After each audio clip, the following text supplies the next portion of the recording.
y'all, hey, so I am making a video about entering the world of nurse academia, meaning nurse instructor, nurse professor, clinical instructor, all of that. So someone on my Facebook page, Christian Nicole, asked about doing a video about entering the world of academia because it is not easy.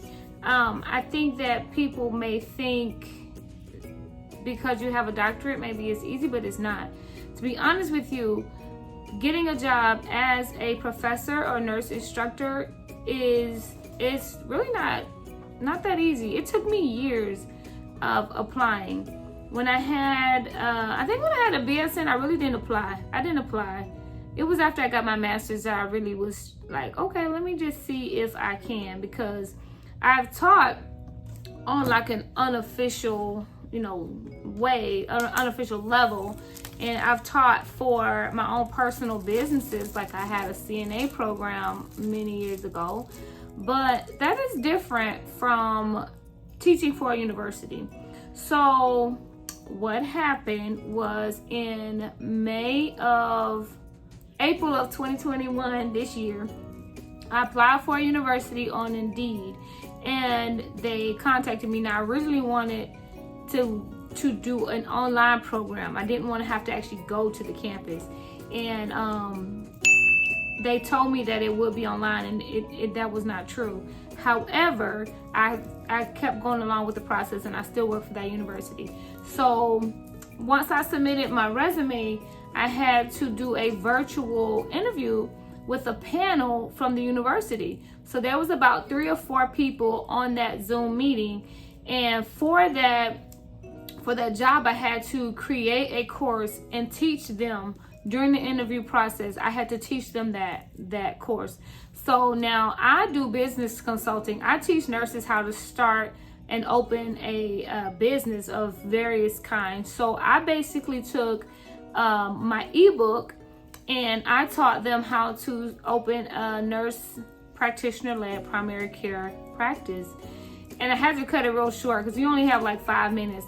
But they basically want to see how you perform, how you teach, and everything else they taught me. So once I got the job, I got approved based on that interview, and you have your own training that you need to do, like through the school. So they taught me their motto, their theory, their way of teaching, which at that university, they feel like the instructors are more facilitators of education than just like lecturers. We don't just lecture. I'm not just going to tell you everything, but I will facilitate this journey for you as an instructor, as a professor. So, and I agree with that. I love the way that they put that together. Now, the other university that I do work for, I started there in August. And I honestly, it was the same. It was the same. I had to teach something. And I think I taught like lab interpretation or something for that school, which was the first one was a nurse practitioner program. The second one is an RN program. And I taught this lab interpretation. And that, I think, should have been a panel of people from the school, but it ended up being the assistant dean only.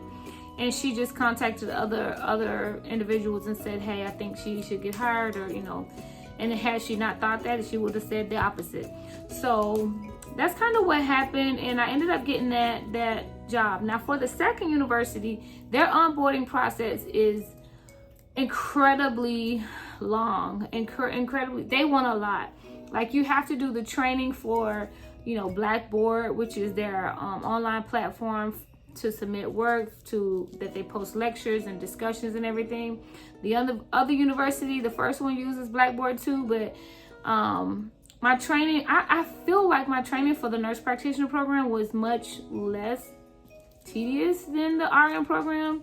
The RN program required, like, oh my goodness, I gotta upload all of my shot records, all of my licenses and certifications, and like, I feel like that's kind of crazy because I already submitted that stuff on my resume, or I could submit it via email, but that's not what they want. You got to submit it through a whole nother platform, and it's just a lot. It's a lot. I didn't like that at all. But nevertheless, I did get the 2 jobs after applying since 2019, I think. So it took about 2 years. Took me about 2 years. And one of the assistant dean for the BSN program basically said it is hard to get going in academia. Like, it is hard. So for me, the second program, the BSN program, it's not really my thing. The nurse practitioner program is. I make up all of the content for my courses. That when I go into Blackboard for my nurse practitioner program, there's nothing. The school does provide a syllabus, and they provide, their student handbook and, things like that. But when it comes to the course content, that is all me, which means I know this content like the back of my hand. When you're at like the other university, and I don't lecture for the other university, I'm a clinical instructor. So I teach at the clinical site. I work with their skills. Anything that they have a test on that week, I go over with them as if I'm their instructor, which I'm probably their lecturer, which I'm probably not. I don't have to do that, but I do anyway, because they have so many questions. And you cannot perform, the students cannot perform well in the clinical site when they really don't understand what the hell they're looking at or what they're doing. And I'm gonna tell you that some of the questions that I had with this RN program was like, what? Like, how can you not know this? But I still, I didn't say it, but I helped them because it didn't click during didactic, during the lecture. So I have to make it click for clinical. So yeah, it took a while. It's not easy to get in academia. I think once you kind of get in, you can kind of hang on. I am an adjunct faculty member, which means if I don't want to teach or do anything next term, which I'm not for the RN program, then I don't have to. And that doesn't mean I quit. Doesn't mean I lost my job. That means that this term I'm sitting out. I don't want to do it for whatever reason. It's kind of like being a contract worker. So I'm not paid as a contract worker, but it's kind of like that. You can kind of pick and choose when you are or are not going to show up, which is different from full-time. Full-time, that's your responsibility. You're there.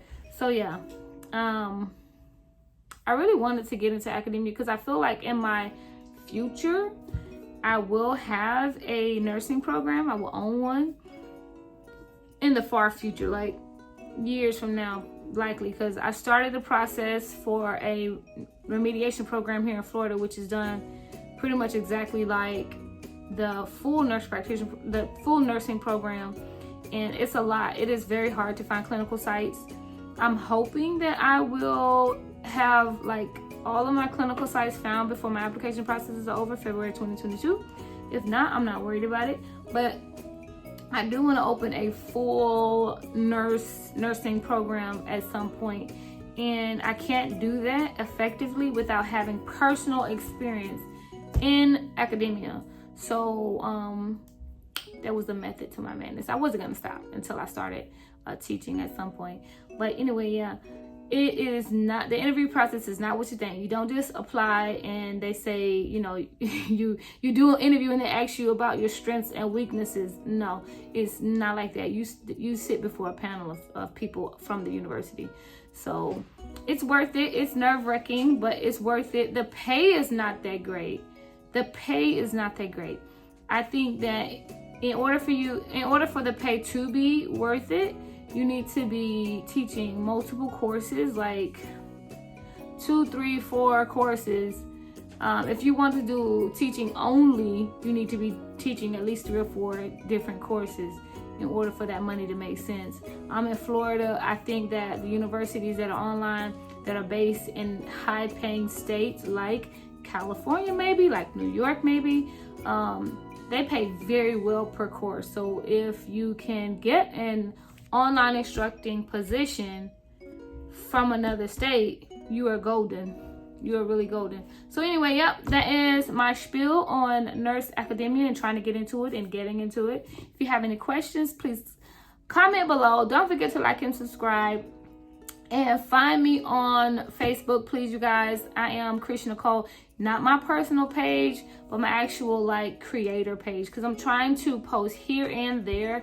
Some of the posts will be the same, some won't, because on YouTube it's not beneficial to really make the little short videos that are 1 minute or less. It's easier for me to post those on Instagram or Facebook. But anyway, catch you guys in the next video. Bye.